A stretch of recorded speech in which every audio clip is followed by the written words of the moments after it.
Welcome back, ladies and gentlemen, to Bell to Bell with Bobby Blaze. I am your host, the human smokestack, Jeremy Vilmur, and joining us now, the star of the show, Bobby Blaze. Hey, thanks, Jeremy. I am Bobby, the anti-mind Blaze, and I'm glad to be back on the air with you. You know, it has been 90 hours since we last recorded our last show, but we're getting on some kind of a schedule again, and we're going to be releasing on a pretty regular basis. We're trying to figure a few things out, but man, it sure was good to record and listen to episode 24 last week of my 10 favorite matches. But, man, I'm just glad to be back on the air with you because this is going to be episode 25, and this is an important episode. This one is to be called The Most Influential Women of Pro Wrestling. And so, fans, friends, Jeremy, let's get ready to get started with episode 25, The Most Influential Women of Professional Wrestling this week, man. Thank you. Yeah, I got a little nervous because we got that hitch in our get-along a couple weeks back, and we didn't know when we were going to record this, that, and the other, and then I read an article that said most podcasts that stop around episode 20. And I said, son of a bitch, that's us. We better get something recorded right away. So we are here. This is episode 25, which is an awesome milestone for us, a quarter of the way to 100. I think we deserve a little pat on the back there. So pat yourself on the back, Bobby. I sure will. I'll do my best Barry Horowitz impersonation. Damn right. All right. So we get any feedback or anything you want to mention before we jump into our shout-outs and our list here? Not drawing a blank, trying not to bullshit or make up anything. I had a couple private messages that basically said, you know, they enjoyed the list and they was going to definitely look up some of the matches. Some of them were on YouTube and some of them weren't, but they was intrigued by them. Someone did find a Smoky Mountain Wrestling tape that had the match I mentioned with Bob Borton Jr. and Bob Armstrong on it. Awesome. So I know that's out there. And so, yeah, that's really about it as far as feedback. You know, we're trying to pick up steam again, I think. I think people hopefully will, like I said, we got past episode 20. We're at episode 25. Hopefully people stay out there listening to us in Podcastville, if you will. Yeah, I know for a fact, because I went and looked at the statistics, I can tell you most of our listeners are still there. So good. That's a good sign. Before we get started, I do want to mention something for people down there in the southeastern part of the United States. The state of Florida has banned greyhound racing and has thousands of greyhounds that need homes. So if you've ever considered, fostering a greyhound, a retired racer, and now is a good time to do it. There are thousands of dogs there who will be put to sleep if somebody does not start adopting them. I just want to let everybody know. Get out there and adopt them, people. Man, you know, I lived in Florida, and I know there were a shitload of greyhound tracks down there, and I was unaware of this news, so thanks for sharing it, not with just the audience, but with me as well. We'll put that out there on our pages. You can hit Jeremy up at the Geekage Cast. You can hit me up at Bobby Blaze 744, and then our Twitter account, that's a joint account that Jeremy's doing so awesome with, is Bell to Bell Blaze. And maybe we'll put some stuff on there concerning that, Jeremy, so we can get that word, get that message out there to those dogs, those special dogs, those greyhounds, man, those racers, those hard hitters, man, out there chasing Sparky around the track. They need some homes. Let's help them get some homes, man, you know. I don't have room for thousands of them, and that's what it's going to come down to, is I'll have to adopt them all if people don't step up.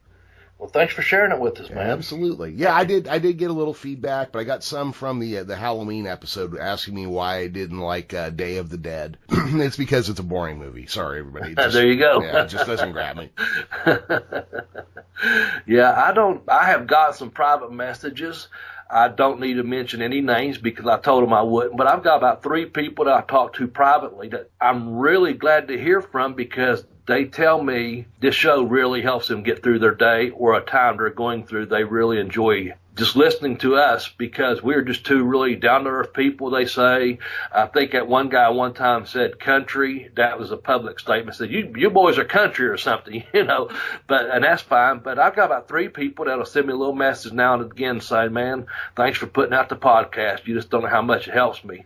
And being a podcast fan myself, you know, and I listen to other podcasts, obviously, I know it does help you get by sometimes. So for a few people that I'm not giving any personal shout-outs to, you probably know who you are, and it's always good to hear from you. And it always makes my heart smile on the inside, man, when something someone says something so kind to you that, you've kind of made their day or helped their hour pass by, so. Yeah, that's absolutely. That is nice to hear from people. Well, with that said, Bobby, you want to do any shout outs this week? The shout out goes to FTC Pro Wrestling as Failure to Conform. Failure to Conform. They are ran out of Ironton, Ohio. They run over here in the tri-state area of Ashland, Kentucky, Ironton, Ohio, and Huntington, West Virginia. They do go to shows, all over this area. They did a really nice, some of the boys there did a real random act of kindness, if you will, from myself. So I just want to make sure that those guys know. I know a couple of them listen to the show. I don't want to leave anyone out, but I do know that Team Inc., who's a very over tag team. I know Misery and Alex, and also we mentioned Casey King before. And if I'm leaving any guys off of there or girls off the list, I don't mean to. I'm just going by memory here. But they did a little random act of kindness for me, and I know a few of them are fans of the show. And I know they treat each other like family over there. And Failure to Conform Professional Wrestling, I think they're a really good group of guys and girls. I know they work hard. I know they put on good shows. And it's good to see when good independent shows take place. It's good. I want to give a shout out to my buddy Shane Storm up in West Virginia. He texts me once or twice a week and always checks on me. And I've been telling Shane for a while, I've been meaning to give him a shout out just because he wouldn't want one. He's not that kind of guy. He's a good guy. But I'm going to give him one anyway because he's worked for Failure to Communicate. I always call it that. I even when announced it, and I said failure to confirm. God damn, Bobby. Damn. Listen, FTC. What's funny is someone was just telling me the other day they heard me announcing in April, and I buried someone doing a fucking doink the gimmick clown gimmick.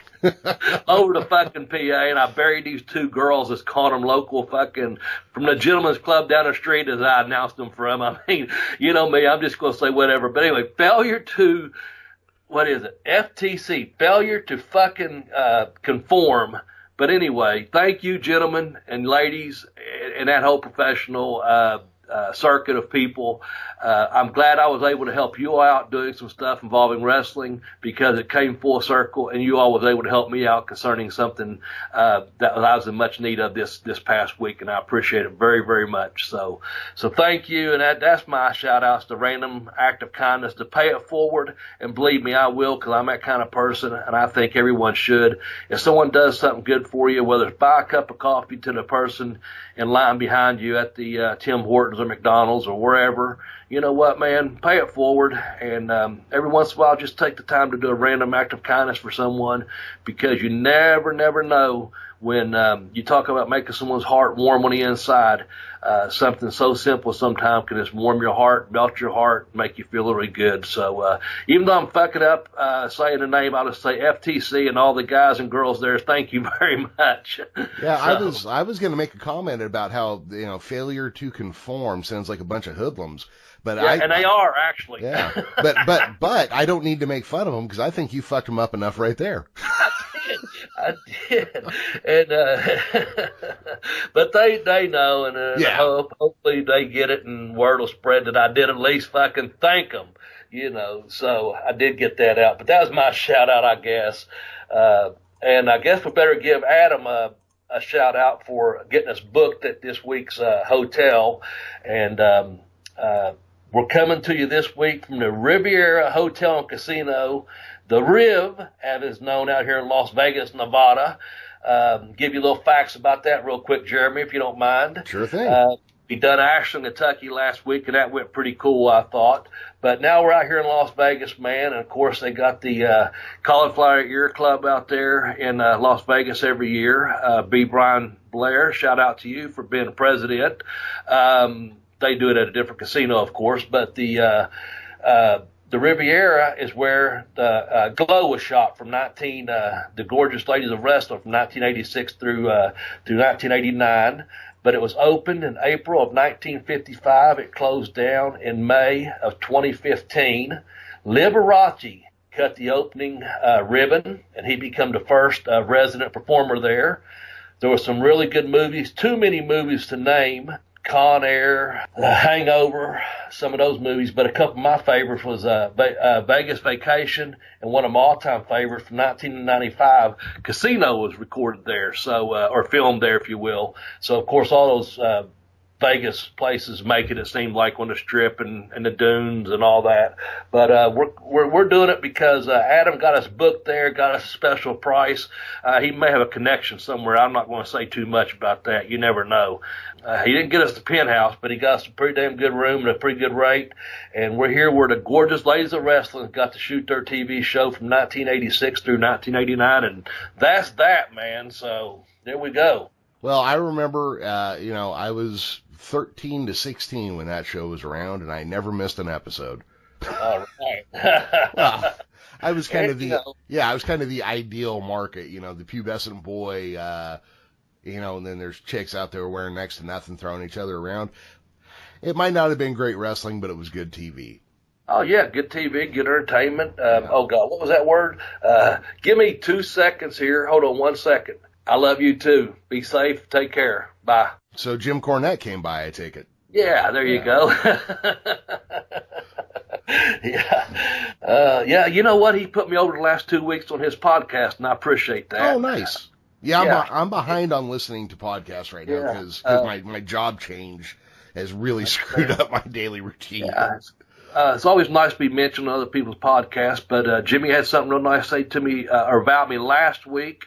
And something that totally surprised me, but didn't surprise me. But I'm totally cool with it, with what he said about me this week. And I really appreciate the kind words. I am a huge fan of the Jim Cornette drive-through and also the Jim Cornette experience. And I appreciate the kindness because I can't say enough kind words about Jim Cornette. And, I was telling him I love him there as he left the room. So, there you go. Well, we're doing these most influential women of pro wrestling, man, and I'm just going to go ahead and give you my number one straight to the point, okay? I'm just jumping ahead. I'm going to give mine away right away. I'm not even going to do my honorable mentions.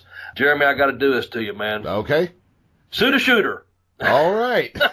Well, thank you, everybody. Thank you, everybody, for listening. That is it for this episode of Bell to Bell with Bobby Blaze. Yeah.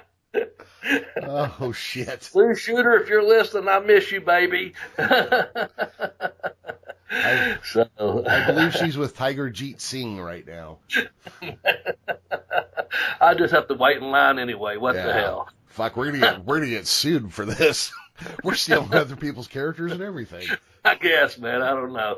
All right. Well, let's get into this top 10 list if we've hit everything else. I think you got some honorable mentions. I got some honorable mentions. Then we'll get into our top 10. How's that? That sounds good. Now, as usual, we usually start a top 10 list with about 95 people and then try to whittle it down from there. This list is no exception. A lot of what we're going to cover, is good or bad, but, who are the most influential women in pro wrestling? So that means that some should have been on a list like this, but didn't make this list. The first person I want to mention is Trish Stratus, who is one of the first real breakout stars of the semi-modern era of wrestling. She was the template for a number of years for what a female wrestler should, quote unquote, should be. She was a fitness model who was pretty decent in the range, okay on a mic, real easy on the eyes, but also she was athletic too. So she could end up on a list like this any day of the week, and it would be totally justifiable. We had so many we had to get to. She just didn't make this list. And then what I would put out there, and an argument can be made either way, I would say Miss Elizabeth. I when I was a kid and, Macho Man was hot and Elizabeth was hot, I knew grown men who watched wrestling just to see her.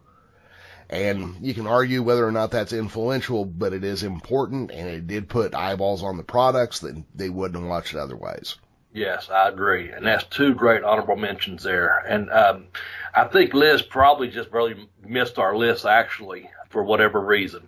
So, but yeah, she definitely helped change some of, the face of wrestling. Like you said, put eyes on the product for sure. Yeah. So my two are mother-daughter team, and it's Cora and Debbie Combs. And they're from Hazard. Cora was from Hazard, Kentucky. She was a female wrestler many, many years, easy on the eyes when she was younger, and she eventually had a daughter. I'm not sure how old she was. She had her daughter. They started teaming together.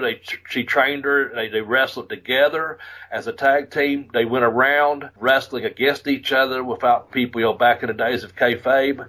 But I've got to put them over because they're from Kentucky, and I know they worked a lot of territories. And I didn't get to see Cora live too many times, although I did get to see her live when the old ICW used to come through my town. But Debbie, the daughter, of course, I start to say younger of the two. Obviously, if you're the daughter, younger of the two, she was pretty easy on the eyes herself, and she worked for ICW quite a bit.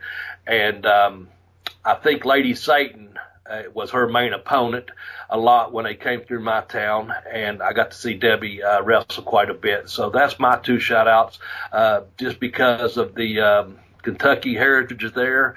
And I found it fascinating as mother-daughter, and they had such a long, long career traveling together, working with each other and against each other. So that's my two right there.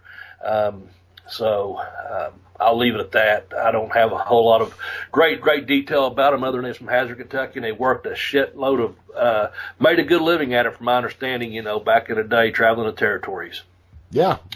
So those are all people that could have been put on a list very similar to this, just didn't make it this time, but we could always do more influential women of wrestling. So. There we go. That's it, man. Well, let's start off with number 10. Number 10 has been on one of our lists, if not a couple, in the past. But I think we have to put her on this list. She could, and again, some of these numbers, folks, we could be right or wrong. This is just what Jeremy and I came up with as to what our top 10 is. And we're going to start off with one of the hottest, smokingest babes of all time, man. We got to put it out there. I'll let Jeremy take over after I announce her name because I think he went off last time in a great way, and I hope he does again, is Missy Hyatt, man. Put her out there. Yeah, well, it's Missy Hyatt. She's on all of my lists. I mean, the original bombshell, heel, manager, valet, announcer, easy on the eyes. Oh man, she's our answer to the Sheik. She's gonna make all the fucking lists. You know what I'm saying? For whatever reason, but we have our Abby, Sheik, them two. It seemed we could put them on every. We could have any kind of a top 10 list, and at some point, Missy Hyatt's going to be on that list, guys. Yep. So get used to it. We'll just have one day we'll just every week will just be, okay, our 4 most important people in wrestling. Tully Blanchard, Abby, the Sheik, and Missy Hyatt. Thank you, everybody. There you go. That's great. Yep. You're yeah, but I mean, let's try to address this one real quick. But we've talked about her before, so I don't want to beat it up too long. But Missy was a reason that I kept watching wrestling when it really sucked. She was a good manager who could shit talk and get a crowd to go nuts. But when they tried to switch her into an interview position, she handled that pretty well as well. Yeah. So she was versatile. She was somebody who would get eyeballs on the screen when they otherwise wouldn't be there. Also, she was kind of, I don't think you would have had Sunny without Missy. You know what I mean? Yeah, I agree. That kind of bitchy blonde thing, I think, really started with her. If it didn't, I'm wrong. I'm not going to believe you if you say that. So, yeah, no, I think starting off our list with someone as hot as Missy Hyatt, man, you can't go wrong. Yeah. So, and like you always said, you said it before, not to be real redundant, but the transactions she made, from manager to announcing, that was she performed, I think, above and beyond what she was originally, what they had originally maybe planned for her. As one of those people that just really done more than I think that they ever, the way they booked her was one way and then she just took off another, Yeah. And, in a good way. So also, that's your number 10 person. Also, I think her lawsuit might have helped change the face of wrestling, at least temporarily. Yeah. But perhaps we've said too much. Okay, so with that said, Jeremy, let's go into, I've got a little short story about this next one, but I'm going to let you announce who number 9 is. How's that? Oh, sounds good. Number 9 is Medusa Michelli or / Alundra Blaze. I'm going to go with Medusa, though. Yeah, yeah, go with Medusa. Yeah. I've heard her story about how she got into wrestling. That would be a crazy phone call to get, where you would be pinching yourself going, wait, this is who? Because it was Wahoo. Wow. Yeah. I didn't know that. Yep. She got a call from Wahoo McDaniel saying, hey, how'd you like to come wrestle for us? Man. So she came along during a time when I wouldn't call women's wrestling very athletic. And she put a different stamp on it, at least here in the States. Japanese wrestling has always been more athletic than American. Yeah. But she toured all over Asia. I guess she did quite a bit of her learning in Japan. You know, and for a rough chick, she was pretty fucking hot, too. So, I mean, she definitely brought a new element and style to women's wrestling. Well, that kind of goes right along with what I was going to say. First of all, I thought she was pretty good looking. Mm-hmm. And I thought that with here in the United States, I really became a fan of hers when she went to Japan, because I used to get the wrestling magazines and also the VHSs from over in Japan at the time when she was going over quite a bit when I was training down at Malenko's. And so my little tie-in and short story is there was and I just had a private message about this the other day. There was a girl that used to train at Malenko's. She went by Debbie Drake. And she was in line. She went to Japan on several tours. She was going to, Medusa was going to retire, I guess, in Japan. Debbie, who became Debbie Malenko, had a short-lived career. She had an injury, and she also had a serious, I think she was a female firefighter, if I'm not mistaken. So she had a career at that, and chose a, quote, normal life over, becoming a huge wrestling star. She had kind of, I guess Medusa had kind of influenced her once she come over to Japan, and Debbie brought that back. And so while she was training on with the Malenko, she was getting quite a bit of help from Medusa. And I always thought that was kind of a cool tie-in for me to think that, it was kind of like going to be a passing of the torch from everything that took place during that time. It didn't ever happen. Now she's a monster truck driver. Yep. And to me, she's always just been a very attractive lady, but probably more importantly than just her attractiveness, just her athletic ability in the ring. I mean, she had a huge bridge, just the way those Japanese girls and the guys too, they all can fucking bridge great. And Medusa could do that German suplex, and she had just that beautiful bridge, man, with just pick you up. And, it's just, I just was a fan of hers athletically as a, female performer, but when I watched her wrestle, I'd be stupid to say I didn't see a female, because I did. I hate to use the word performer, but I would see a wrestler. She looked to me like she was legitimately could fuck you up and could wrestle, and she just had a smoothness about her and a toughness about her that I really liked. And she could have been higher up on the list or not on the list at all, but I think she deservingly needs to be on the list, And let me throw out something just to confirm a reason why she should be here. I would say the opening shot of the Monday Night War was her showing up on Nitro and throwing away the WWF Women's title. Yeah. Good move or bad move, doesn't matter. It happened, and it was the opening shot of the Monday Night Wars. Yeah, wow. Well, that's one of those things too. I wasn't even sure when that took place. I knew she had done that. I knew she showed up and done that. But that's for better or worse, when someone does that to a belt, I don't know. But hell, that's why it's a war, I guess. Or it was a war. And for someone to keep on striving in their career, hell. I know we're talking about women, but that takes a lot of balls to do something like that. Oh, yeah, absolutely. So that's what I was getting at. It's not like I couldn't say I didn't see a woman when I saw her wrestle, because I obviously did see a female. But, man, she could just go like one of the guys, if you will. I was just drawn to her not only from a beauty or, that aspect. I was drawn to her for her athleticism and her wrestling ability. So, I wasn't trying to not put her on the list. I was just saying whether she deserves to be number 9, higher, lower, whatever, Medusa gets a vote on our top 10 on this list for sure. Damn straight. And well, I think well deserved. So, yes. You want to do number 8? Or you want me? Yes, I'll introduce number 8. I'll let you say whatever the hell you want to say.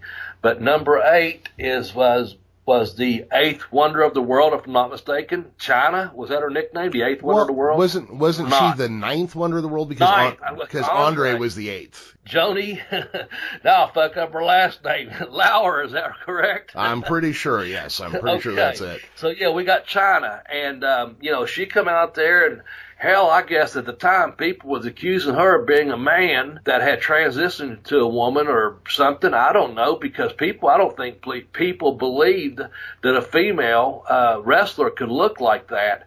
Whether you are into big, strong women like it or not, man, Chyna, there was something about her, man. I liked the way she looked. I didn't care if she was big and strong like that, had muscle like that. And man, she definitely opened my eyes to what she could do.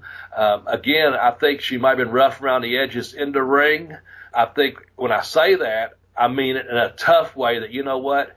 If you kicked or hit her, she's going to kick or hit you back, And I'm sorry I said eighth. I know it's supposed to be a ninth wonder of the world because I don't want to disrespect Andre. But, yeah, Chyna, man, she changed the way a lot of people started looking at female wrestlers, or at wrestling as a whole, probably back during that time, because that was during the Monday Night Wars as well, if I'm not mistaken. Is that correct? Isn't she the only woman to ever hold a major men's title? Yes, she was the Intercontinental Champion? Yeah. Is that not correct? And her and Jericho feuded. Look, because of the way the end of her life went, I think she is probably looked down on more than she should be right now. Lots of people die because of drugs. It shouldn't recolor the entirety of your life. Chyna was a big, strong, badass woman who could hold her own against men. And because the style of women's wrestling had gone to models over talent, she had to work against men because otherwise she would have just had Sable to work against. Yeah. Look, and, the fact of the matter is Chyna, I think there was some cosmetic work done on her, but regardless of which, she ended up becoming kind of a sex bomb herself towards the end of her run. Yes, she did. Yeah, where they let her feminize her look a little bit. Because when they first brought her in, they brought her in to look like a just mean woman. Right. Big muscles. And then by the time they were done with her, by the time her full presence became how it would be known, she was definitely feminized, wore sexy clothes. But I know people that named their beloved pets after her after this. She had a massive impact on pro wrestling. I agree. I agree. And something you said earlier about the way sadly her life was ended. The thing is we talk off the air sometimes, you and I. I'm one of these people, and I think you are too. It's kind of I'll use the Bible sometimes in a secular way, and it's kind of like judge not that you not be judged. You know what I'm saying? So I don't think that just because I don't know, for whatever reason, people want to look down on other people. And I don't know if it makes you feel better looking down on someone else, looking down your nose at someone else or whatever. But, sadly, she's passed away, and that's a human being. And irregardless as to how she passed away, that's not full credit given to her life, man, because she not only influenced professional wrestling as a female performer. Man, from my understanding, she overcome a lot of things in her personal life from the time she was a young girl all the way through her adulthood. She was always overcoming something, always overachieving something. And she done something successful for her life, and that's more than a lot of people can say. They at least tried to do something. She not only tried it, she done it. And, I don't place any judgment on any, I don't want to judge her by any means. But I think it's unfair that I think sometimes she kind of gets a bad rap, from a certain company. I think sometimes they just don't, I don't know, they just don't put people over like they should sometimes, or say nice things. Some of the sheets don't say nice things about people. And that's just not fair, man. You shouldn't judge other people that way because, like you said, she did make an impact and have an impact on professional wrestling. And yes, she did become a little bit more feminized, and I don't care if she had some cosmetic work or whatever on her chin or her cheeks or enhancements or whatever. You know what? She was in professional wrestling. Also, at that, what I was going to say is, I'm trying to word this the right way so I don't get heat with everyone. Yeah. She was at a point where she became an entertainer as well. she was on some different shows. And so, she'd done the Playboy. She'd done the one, I can't think of it, I'm drawing a blank on the name of the house, the Rehab House or something. Whatever it was, I don't know. Some of that stuff. And then, of course, she became an entertainer. She took her character outside the ring as well. And good on her. Fuck, she deserves to be on this list, man. Yeah. Well, she had an impact. I mean, she was like gravity, because when she was on the scene, you could not escape it. She changed the way women were viewed in wrestling, and I would say athletics in general. Because she wasn't just big, but she could actually, like you said, I do believe she was a little rough around the edges in the ring, but she could wrestle. Yeah. And look good doing it. And I don't know that she was somebody that could carry a broomstick through a match, but she sure as shit could put on a good match. And I think that gets overlooked now some. I think she's turned into a bit of a joke in some people's estimations. I think she gets forgotten where she shouldn't, and I think it's a goddamn shame. Yeah. And I want to say this. What you just now said is what I was trying to say. You worded it a hell of a lot better than I did, so thank you very much. You are 100% spot on. So, so number 8 was Chyna. And would you like to introduce number 7 or me? I'll go ahead and do this one. Number 7 is sensational Sherry Martel. Oh, I had scary Sherry Martel. Oh. No, sensational Sherry Martel comes in at number 7. So, people can talk about her however they want. You worked around the circle she worked in. I have never heard anybody say too much bad about Sherry Martel. And she was everywhere that mattered in wrestling's history at the time that it mattered. Yeah. She was Shawn Michaels' manager when he turned heel. She was always somewhere nearby when everything happened. When Liz and Macho Man broke up, she was Macho Man's manager. Yeah. She was always there as shit broke down. When Booker T dropped the N-bomb on live TV, she was standing right behind him. Yeah. That's the thing. She had an impact on wrestling. What I think about Sherry is, it seemed like when you're saying that, she always had a job at some capacity in professional wrestling. She stayed busy. She was an AWA Women's Champion, I think. Yep. I think she's the tag team champions, and then of course she went on to, valet and manage, kind of both. Took on kind of both roles, if you will. Yep. I know when she come to Smoky Mountain Wrestling, she was nothing but good as gold to me. My nickname was Baby Blazer. That's what she called me every fucking day. Every time I saw her, hey, Baby Blazer, come here. Always had a hug for me, always had a smile for me. She worked with Sonny, Jimmy brought her in to help, Sonny see how to work better, learn to work better, I guess, if you will, how to interact more, how to be more of a bitch, if you will, or whatever. But, I never forget, one of my favorite stories is this, I had a rent-a-car, we was on the road, she was there for like 2, maybe 3 weeks, and 2 of the weeks I know, rode around with her, and, one of her friends, Kathy, shout out to Kathy in New Jersey, I think, might be a Philly girl, but I think she's New Jersey. Could get them wrong, either way, I'll probably get heat from both, I don't give a fuck. But anyway, hey Kathy, and hey, TR, while you're at it, because I know you know Kathy. But anyway, riding down the street, in a rent-a-car, and seeing her at the Waffle House and having breakfast and just things like that. But me and Tracy Smothers and myself are riding down in the rent-a-car, and then Kathy and then Sherry Martel sitting in the seat right behind me. I'm doing like 75 fucking miles an hour down in the fucking I-75 in the hills of Tennessee. And, fucking cars are passing me, little old ladies with blue hair are fucking passing me.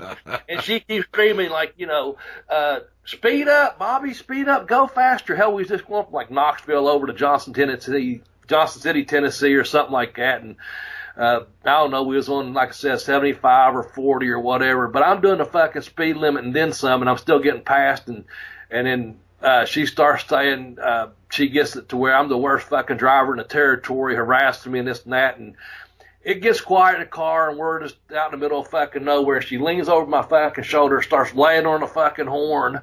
And she says, cows. And I'm like, what the fuck? You're going to wreck me. And I'm like, get the fuck back in your seat, and this and that. And Tracy's laughing, Kathy. And I, what the fuck is that? She goes, cows. Didn't you see those cows over there in the fucking field in the middle of nowhere? There's a bunch of cows. She goes, cows need loving too, So it's just one of my favorite stories, So my all the stuff she done, my personal is, she named me Baby Blazer. And didn't let up on that name, and she fucking had to honk at them fucking cows. And every once in a while, I'll drive down the street, and not down the street. Let me reword that. I don't live that far back in the hill. If I'm heading towards Huntington or Charleston, West Virginia, or Columbus, Ohio, or Lexington, Kentucky, where I'm out on a highway, and I see some cows in a field, I'll fucking occasionally honk my horn and think of Sherry in a good way, going, cows need loving too. So there's my Sherry Martell story. And I do think she was more sensational than she was scary. I thought she was a great Sherry, Oh, yeah. But, yeah, she was everywhere. I mean, she was like everywhere in pro wrestling when it mattered, even to the point where I believe you said that Chainsaw Charlie was wearing her pantyhose on his head. Yeah, I'm pretty sure that's who he said, give them to me. And I'm almost positive on that story. I'm pretty sure it's in Terry Funk's book. That's where he got them from.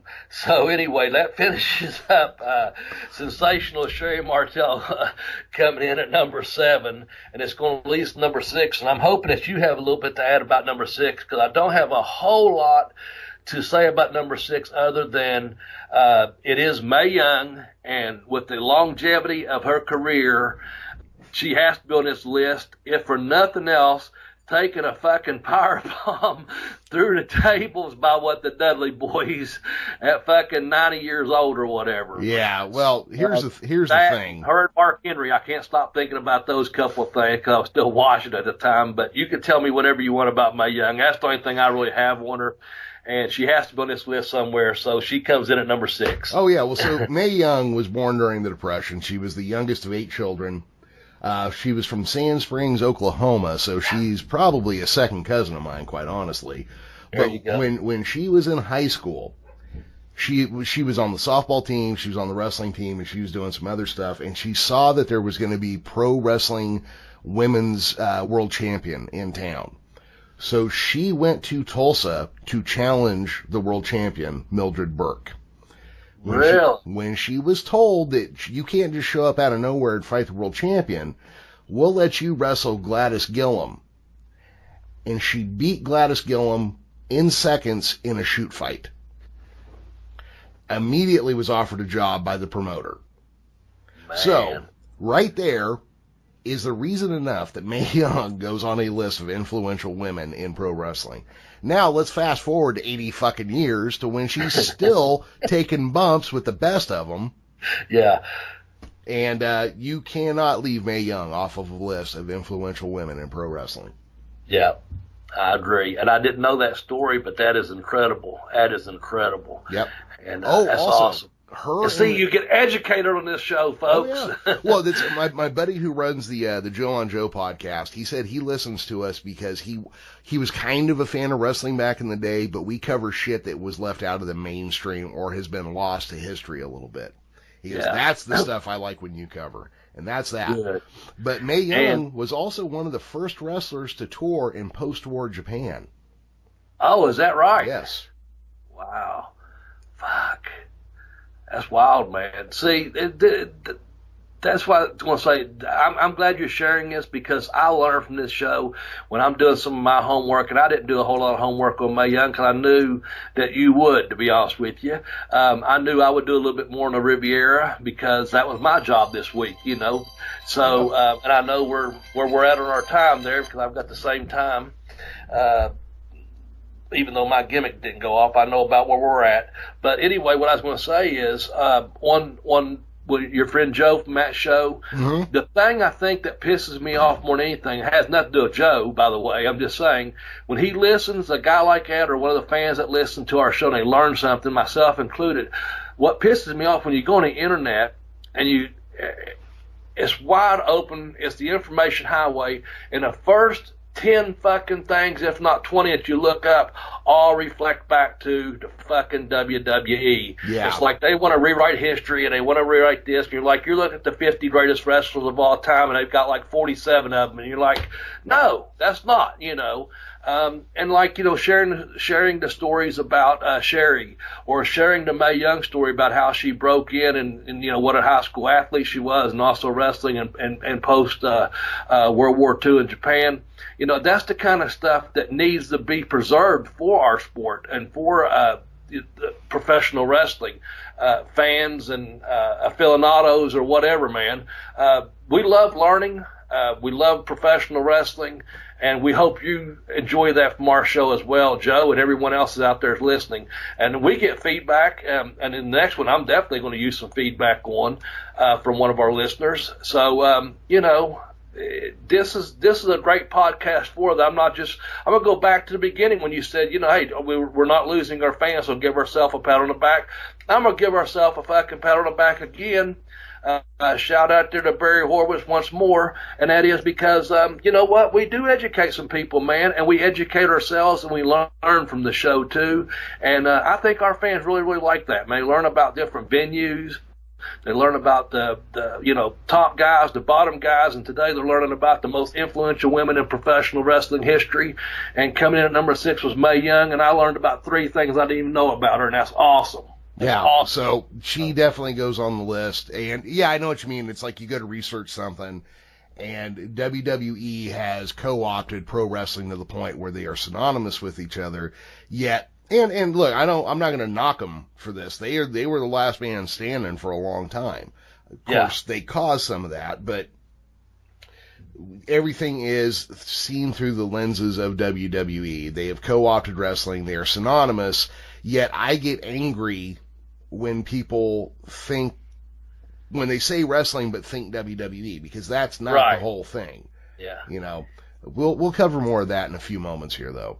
Yeah, and we will, and that's one thing, too. I know we don't try to shit on other people, and we don't shit on other people's podcasts. We don't try to shit on WWE every week or anything. Sometimes it may come across that way, but that's not what we're doing. We're stating the facts, and it's just when you get those references, man, there's other stuff out there that people, like you said, when you're thinking wrestling and thinking WWE when you should be thinking wrestling, if you will. Yeah. So, anyway, why don't you tell them where you can get my books that help sponsor this show, and I'll do the 10 through 6, and then you can do that. Start with number 5, okay? So number 10, Missy Hyatt. Number 9, Medusa. Number 8, Chyna. Number 7, Sherry Martel. And number 6, Mae Young. And we'll come back with our top 5 as soon as Jeremy gives you this brief, or as long as he fucking wants, I don't care, plug how to support our show. Yeah, I edit the show. It'll be as long as I want. If I want it just to be me talking for an hour, that's what it's going to be. And that's fine. Yeah. Everybody out there, please go out and buy yourself a copy of Bobby's books, which you can get the first one. Pay me, have boots will travel. That's the part I always leave out. You can get that by going to tinyurl.com/blazebook1. And I kicked out on 2, The Education of a Wrestler. You can pick up by going to tinyurl.com/blazebook2. That will take you directly to their Amazon page, and you can buy them there. There are paper copies, digital copies. You can get them pretty much in any format you want, easily right there. Yes. So go out and buy one. Buy one for yourself. Buy one for someone for Christmas. Don't buy one for your 9-year-old kid. Buy one for, 18 or older if you want. Unless you let your kids, run around the house cussing and use the motherfucker every other breath or so. But, anyway, buy one of the books. And also, don't forget, we have a GoFundMe out there. And it's bell-to-bell GoFundMe for the podcast hosting fees. And I'm just going to give that a plug real quick because we're at $200, and it's only $150 shy of our goal of $350. And I set that goal so we could get through about 18 months of podcast.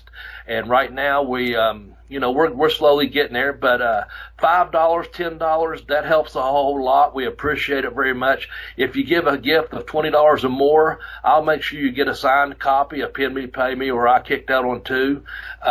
Or I'll send you a Blaze t-shirt if I have your size. And also, I just want to say something real quickly. I talked to one of our fans here recently, sent him a book. They said he wanted to get a copy of my second book. They didn't give one. I'm not going to mention names. I got the address. I sent it to him. And this person was so kind because I didn't ask for a dime. I didn't ask for a dime. It's just someone that inspires me. I met him in person one time, and someone just influenced your life sometimes. You say, hey, that's a nice person, whatever. And in return, I got this nice letter. They made a donation to the Wounded Warrior Project. And I thought, how fucking cool is that, man? I'd rather that money went to the Wounded Warrior Project than it went to my pocket, because I'm only going to make a couple dollars off the book anyway. But he gave a more than kind donation, and that's between him and myself. And I'm not putting myself over, I'm putting him over. But if you'll go to the GoFundMe, you'll hear it again at the end of the show, what the link is for that. Donate $5 or $10. You donate $20, I'll make sure you get a book and I'll sign it for you. But that's what helps this show gets along, man. So we can, we are, a quarter of the way to 100 episodes, and we're celebrating that. We're patting ourselves on the back a lot today. So get out there, buy a damn book, and or donate some money to the GoFundMe. Or any other project with this time of the year coming up, man, there's a lot of people out there that need help. And, whether it's a little red kettle somewhere, put a dime or a quarter in it. Or if you see someone on the street that needs something, buy them a fucking cup of coffee or something. Just do something. Be kind to one another. Love each other like we say we always do. And we're trying to shit on each other, this and that, while I'm on it. But fuck, buy a book. Go through the links so Jeremy gets a little piece of the pie, I get a little piece of the pie, and you all get the podcast, and we all walk away hopefully a little bit happier with a smile on our face, or at least in our heart. You're damn right. Yeah, I try to do that. I try to do that more this time of year when I see people outside the McDonald's, looking for whatever. I try to, give them $5 or buy them a bag of food or whatever, whatever they're looking for. Yeah. I did have a story the other day where I was walking into a liquor store and a guy was like, hey, man, I'm trying to get some beer money. I said, what do you drink? And he goes, Bud Light or Coors Light. So I bought him a 3-pack of Tall Boys, walked out, gave it to him. I said, but don't fucking drink that here. And if the cops bust you, you didn't know me. Well, there you go. But see, wouldn't you rather give it to someone that says, what do you need money for? Beer. I've done that. I had a guy, this has been years ago. He said, hey man, it was a weird odd number, like, hey, you got $1.58? I was going to go into a BW3s, and I was like, $1.58? He goes, yeah. I go, why do you need $1.58? He goes, he pointed to not a marathon, Super America or Speedway. They changed the fucking name. He goes, I can get a tall boy over there for $1.58, tax and all. And I want one. And I said, well, fuck, as soon as I get out of here, I'll give you some change. And I went in, bought some wings or whatever to go, and I come out, handed the guy a couple of dollars, and he's like, man, do I get to keep all of it? And I was like, well, you got like fucking 42 cents left. Yeah, keep it. I don't give a fuck. Go buy your fucking $1.58 beer, man. But at least he was honest about it, You can't say he was down on his luck or this and that and give me some sob story. But fuck, he knew exactly what he wanted, and he knew it cost $1.58. He was specific. I was like, by God, if you're that specific, here you go. Yep, absolutely. So, all right, let's get into number 5 here. Number 5, yeah. And this is number 5 is actually, as far as I remember, the first woman wrestler whose name I knew was the Fabulous Moolah. Yeah. You know what? I think you're probably right. I would have to say I agree with you. That's probably the first name I knew as a female wrestler, too, was the Fabulous Moolah. And she comes in at number 5. She could have been higher. She could have been lower, but we put her right there in the middle. So, anyway, I'm going to steal some notes if you don't care. Tex sent me a little bit of something, so I'm going to read whether she's seen as the Wicked Witch of wrestling or a maternal offender of female fighting arts. For nearly 35 years, she kept a rest hold on women in wrestling. She dominated not only the titles, but how and where they were booked. She died still holding the world title she won 50 years before.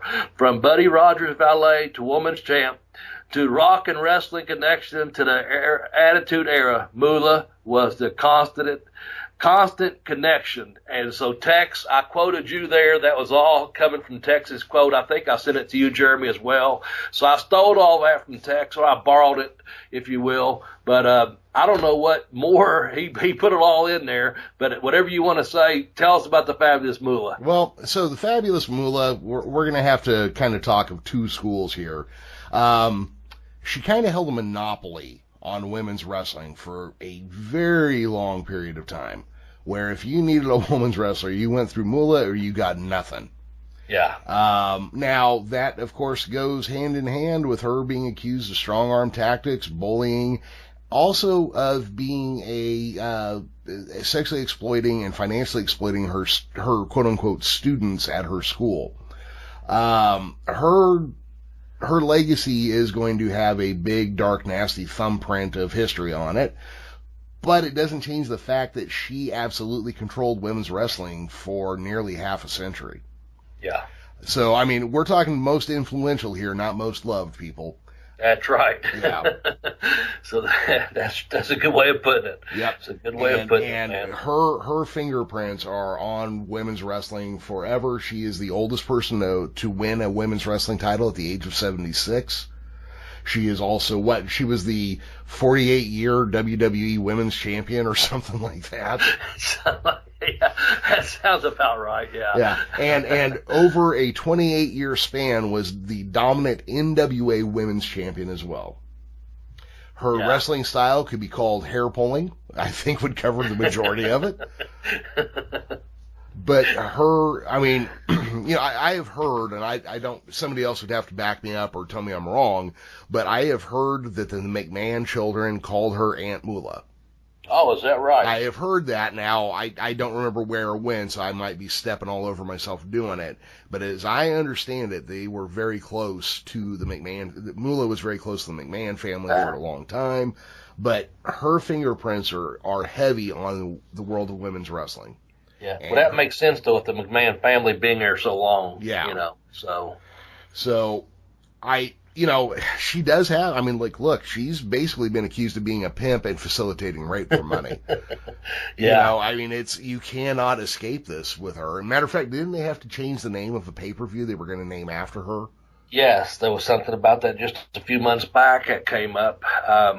I'm drawing a blank on what it was, but they was going to do the Andre the Giant Battle Royal thing. They was going to do the women's, whatever the pay-per-view or main event was or whatever it was. It was going to be the Fabulous Moolah, whatever the name was. I can't remember what it was, but it did have her name in it.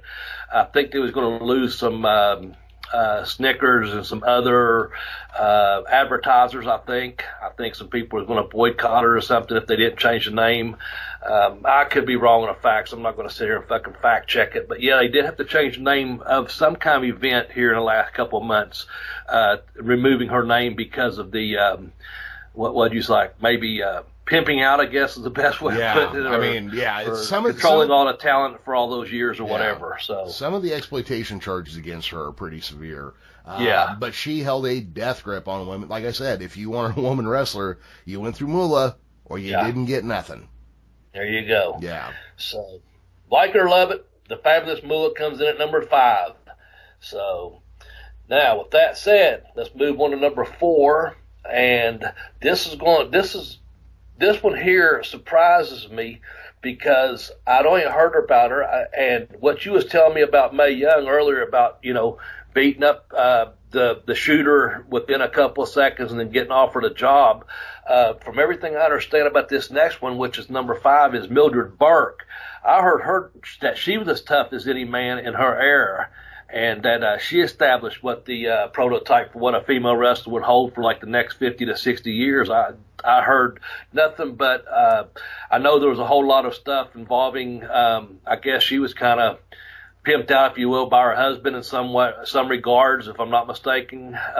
Billy Wolf, is that right? I'm drawing a blank. She was married to Billy Wolf for a while. Yeah, and there were some things where, you kind of had to go through her, but she had worked her ass off, I guess, and someone went to slam her, a guy, and they realized that she slammed a guy, and she's like, fuck this, I'm here to, I'm not here to play, I'm here to stay, and then she kept the job for like the next, 50, 60 years in professional wrestling, and was just one tough chick, man, or broad, or whatever you want to call her. But Mildred Burke comes in at number 4 for us on our list.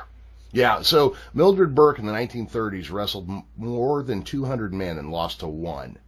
Now, that's anecdotal, and we don't know if any of those were shoots or not. Still an impressive fucking number. Yeah. Impressive number. She was married to Billy Wolf, but he was a bit of a philanderer on the road. So that brought an end to their marriage, and Jack Pfeffer tried to get them to reconcile, but that didn't work, so they split up. If you go and you look at pictures of Mildred Burke, and remembering that a muscular man back then didn't look like a muscular guy does now, she is all muscle. She's got big arms, square shoulders, and she'd probably slap the fucking taste out of your mouth. Yeah. Looks very, very solid. That's the thing. It's just a solid ass look, man. Yep.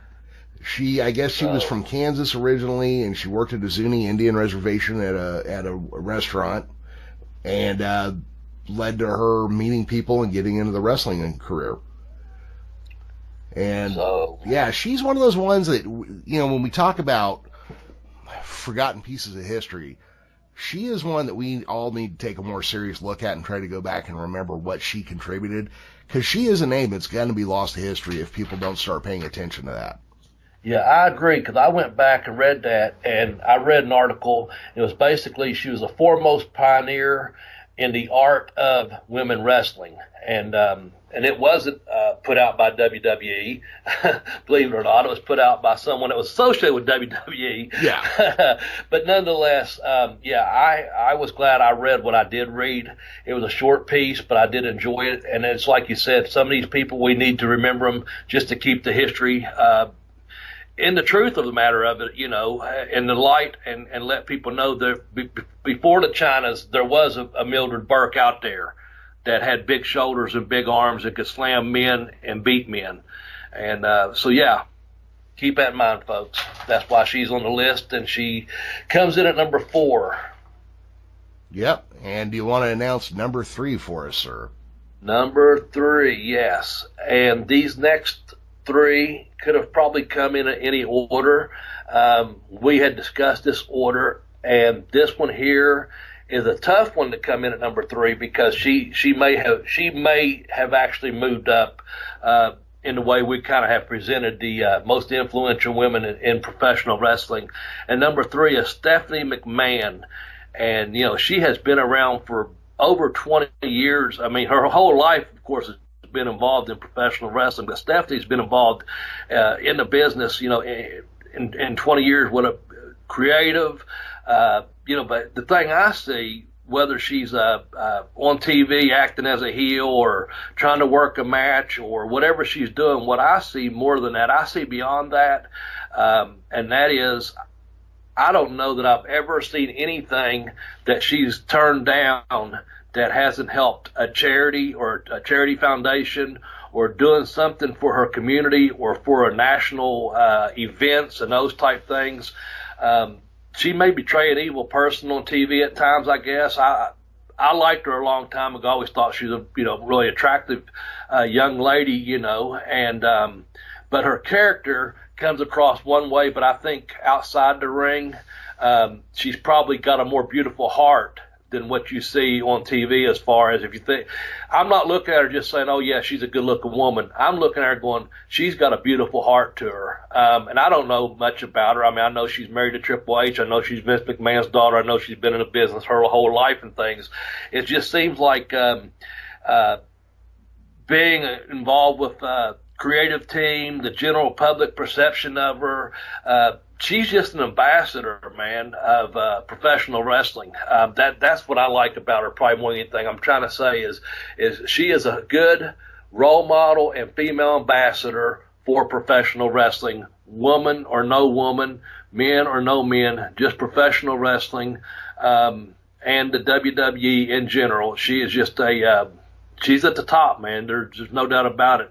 Even though we have her listed at number 3, I think she's going to. I think her dominance in professional wrestling, or the other evil words, are going to continue for many, many years to come. I think she's done a lot of good things for a lot of people, not just in the U.S., but around the world, and she's using professional wrestling or the world of entertainment, I didn't use the other word first, to establish that, you know what, we stand for more than this. You know, this is just because you see this product on TV, there's a lot of stuff you don't see behind the scenes that I think she's involved in, and I think it's a beautiful thing. So that's just kind of my take on Stephanie McMahon, and I just see a beautiful person there. I really do. You know, so well, that's my, you know, that's all I can say, really. Well, no, I was going to say, you know, philanthropy has been something she's done. Now, of course, she stepped on herself one time and said that philanthropy was the future of marketing. And, you know, a lot of people jumped on that. Well, just because I'm sure she runs a business. Marketing is very important to her. But she didn't have to choose philanthropy to do it. You know what I mean? She could have gone another way and handled marketing for the companies just as easily. She just happened to get a little bit soft in the mouth one time when talking about it. I think it's unfair to jump on her for that. Yeah. As far as her influence in wrestling goes, yeah, fucking look around you guys. She has shaped what wrestling has been for at least 10 or 15 years. Her and her husband have absolutely shaped what you're seeing now. Yeah. Now, of course, this does raise the problem that I don't like it. But, you know, like Ric Flair said, you know, you don't have to like it. You just have to sit there and respect it. Yeah. They have grabbed the reins of this company and run with it. She has grabbed the reins of this company and run with it. You know, and I do like Tex's note here. Tex actually sent us a bunch of notes for this week's episode. And one of the ones he says, you know, she plays an evil heel on TV and then an ambassador for humankind in real life.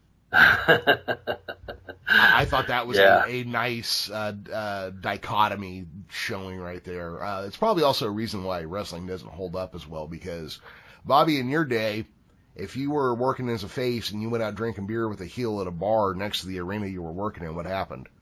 You got fired. Yeah. You got fired, man. Yeah. I mean, that's just the way it was. Yeah, you know, it's her doing that breaks kayfabe. But, you know, we're talking about her influence and not the particulars that we don't like. And her influence is, I don't know in our lifetime, Bobby, by the time you and I die, her influence will still be on wrestling. I'm going to go that far with it. You know? Yeah, that's what I was kind of saying. I think it's going to be for many years to come. So fuck, I'm older than you. So fuck, get a few more years than that. but I do agree with you. I think what you said. Yeah, exactly. I second that emotion or second that motion. I'm not a fucking Four Tops or Four Seasons or whatever or any of those four guys. Who was it? Smokey Robinson or something. I second that. I'm the whatever. Fuck. I'm thinking. Anyway. Yeah, I got you. Definitely, man. We had talked about she could have filled number 3, 2, or 1, and we put her at number 2 or number 3 at this time. Out of respect for our number 2 and number 1 persons. Is that correct? Yes. Yeah. Okay. That's what I was trying to spit out there. I sure as hell can't sing it. So, anything else about Stephanie you'd like to get out there? Not at this time, because you know what? Okay. There's going to be plenty of time for us to talk about her in the future. Okay, then with that said, I'll take us to number 2, because I'm going to speak a little bit about that, and then I know you're going to speak about number 1. Is that correct? Yep, that is correct, sir. Number 2, we're talking Christine, Teeny, Jarrett. So there's a book about her called Teeny. It was written by her grandson, Brennan Martin. I met him last year at WrestleCade. Seemed like a really nice young man. So there's a book about her out there if you want to go out there and fact check. Some of the stuff I'm just going to talk about, you know, if you listen to the Cornette podcast, obviously, you hear a whole lot, you know, of Teeny stories or Miss Christine stories. I'm just going to, you know, let you know that some of the things I know, you know, obviously she was the her son was Jeff Jarrett, Jerry Jarrett, her grandson, Jeff Jarrett, wrestled. She started selling tickets in the 40s and 50s when Nick Goulas was promoting shows. I guess it was Goulas and Welch owned the Tennessee territory. And Christine used to sell tickets at a weekly wrestling show. From my understanding, from what I read, she got a divorce in about 1945, and she started working at a five and dime, like in Nashville. And someone come by, I guess it was Nick Goulas or whoever, and you can fact check some of this stuff, but the Goulas Welch family, she started selling tickets, and before long she took a full-time job selling tickets out of a shoe store, if I'm not mistaken, Jarman's, Jarmans shoe store. And she sold tickets, and then for like the next 40 years, she stayed in the wrestling business, and she came from a very poor upbringing, and she broke out of that mold. She took care of her family. She took care of an invalid sister. She done a whole lot of different things, and also, from my understanding, I never worked at and we can get into that another time. I never worked the Memphis territory, but where she was in Nashville there.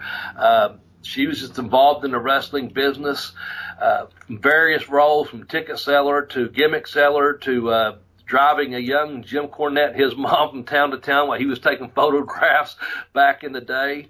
And I guess she also had some lessons that she passed on to some of the boys about, stuff about, saving your money, flirting with the rats, and I don't know all those, different little things, because, again, I wasn't around her or anything. That's just some of the hearsay and some of the stuff I've read, But anyway, I think that, her coming in at number 2 is probably eventually going to be, passed by Stephanie.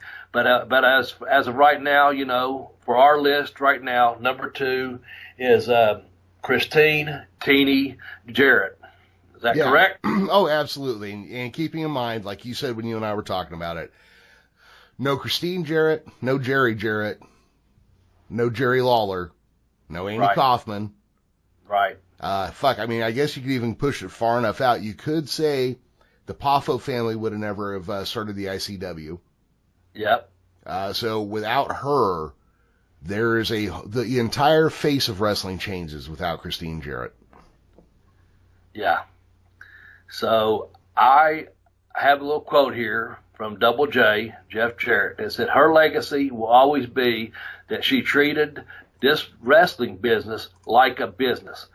That's always been hard for many, many guys to do. She wanted the guys to have something when their wrestling days were over. And he put, I learned the simple, basic facts from her that I carry on today, that I'll carry on my grave, second and sound and true. They're pretty simplistic. If you follow a few simple rules in business, it's really hard to go wrong. So there's her grandson, Jeff, promoting her. That was on a Slam magazine article. And then, like I said, her other grandson, I'm sure she had more than those two, but she has a book. There's a book called Teeny. It's available on Amazon by Brennan Martin. That's one of her other grandchildren.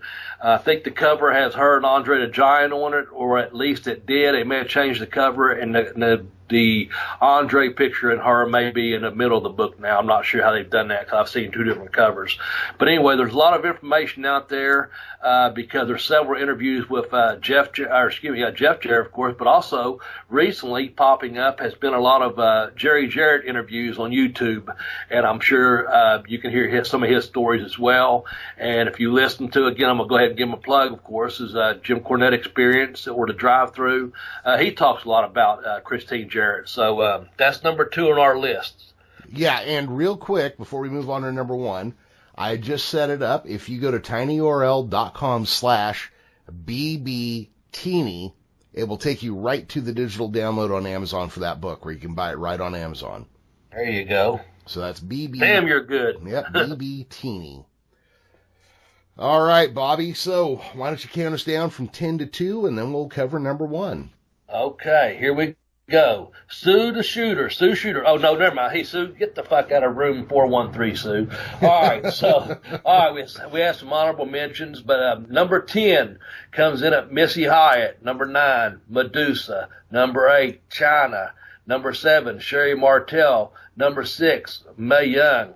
Number 5, The Fabulous Moolah. Number 4, Mildred Burke. Number 3 was Stephanie McMahon. And number 2 was Christine Teeny Jarrett. And number 1 is, drum roll for you, Jeremy. Take over. Linda McMahon. There you go. Okay. Yeah, I'm sure a lot of people are out there going, fuck, Jeremy sure is agreeing with putting a lot of McMahons on this list when he shit on the WWE for 24 previous episodes of the show. Yeah, well, you know what, guys? The simple fact of the matter is the McMahons have shaped wrestling, and Linda McMahon is one of the 2 McMahons that started shaping wrestling for the modern era. Her and her husband, her husband bought the business from his father, but she really started to shape the future and dynamic that would go into wrestling. They decided to move their headquarters to Connecticut, where it was 4 people crammed into a tiny office, but they wanted a high-profile address to make it look like a legit business. I'm going to say something that's going to sound anti-intuitive here, but the WWE was the same size wrestling company as everybody else when Vince McMahon took it over from his father. I'm not going to say it was a small business because they made a lot of good money, but every promoter made good money back then. Yeah. And they grew it into a global franchise that makes movies, TV shows, albums, you name it. Linda McMahon was there. And when it looked like Vince might be getting ready to go to the pokey, who did he put in charge? He put his wife in charge. There you go. And that same Linda McMahon is now the administrator of the Small Business Administration for the American government. Yep. Sure is. I just don't see how anybody else could be called more influential in pro wrestling than she was. I don't know how you make the argument. And if someone says something about, Vince McMahon or VKM or whatever, and you want to talk about what a great man he is, always remember that quote, behind every great man, there's a great woman. And in this case, it's Linda McMahon.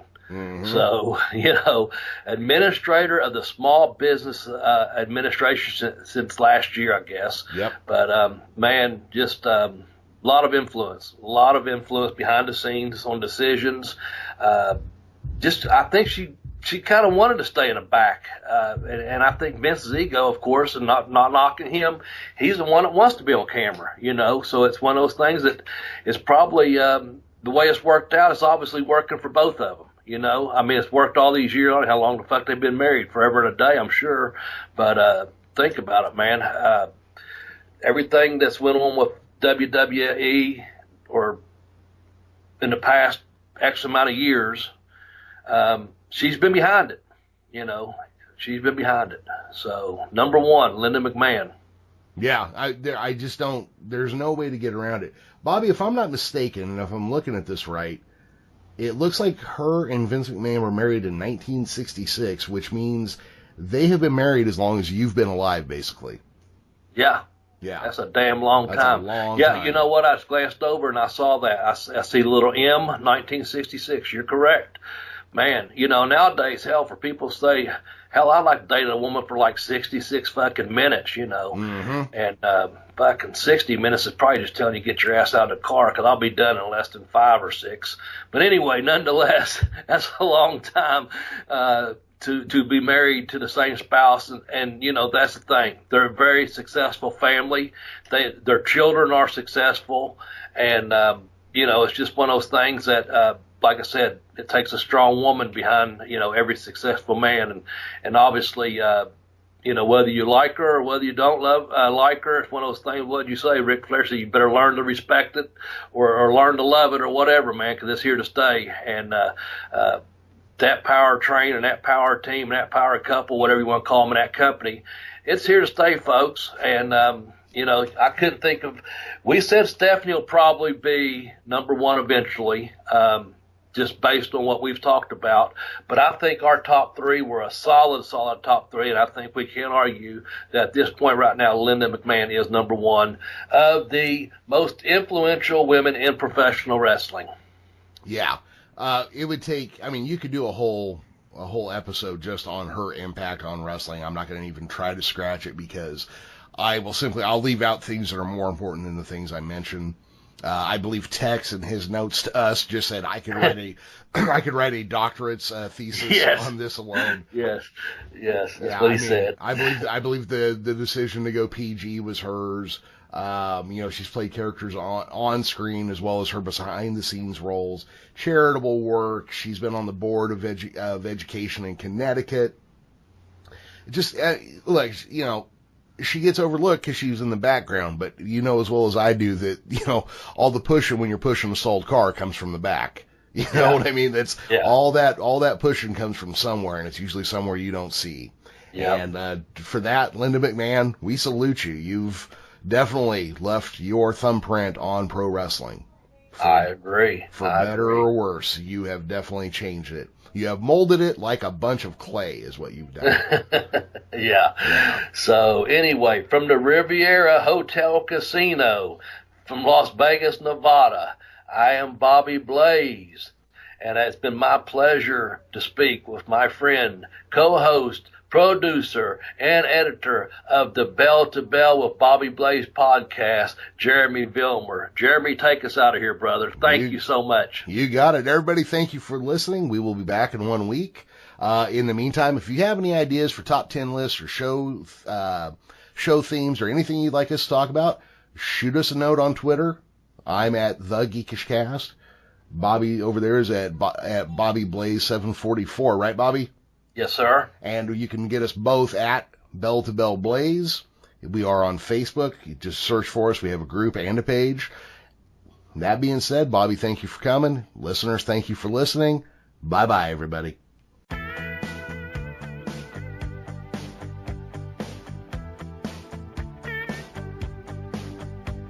Thanks for listening to Bell with Bobby Blaze. You can keep up with the show by following the show account on Twitter at Bell to Bell Blaze. Follow Bobby at Bobby Blaze 744 and Jeremy at The Geekish Cast on Twitter as well. You can purchase Bobby's first book, Pin Me, Pay Me, Have Boots, Will Travel, at tinyurl.com/blazebook1, and Bobby's second book, I Kicked Out on 2, The Education of a Wrestler, at tinyurl.com/blazebook2. You can donate to the show's GoFundMe to help with podcast expenses at gofundme.com/Bell to Bell podcast hosting fees. Make sure to include hyphens between every word in Bell to Bell podcast hosting fees. If you download the show on Apple Podcasts, be sure to rate the show 5 stars and leave a positive review. Join the conversation on the show Facebook group to stay up to date with Bell to Bell fans just like you. Thanks again for listening, everyone.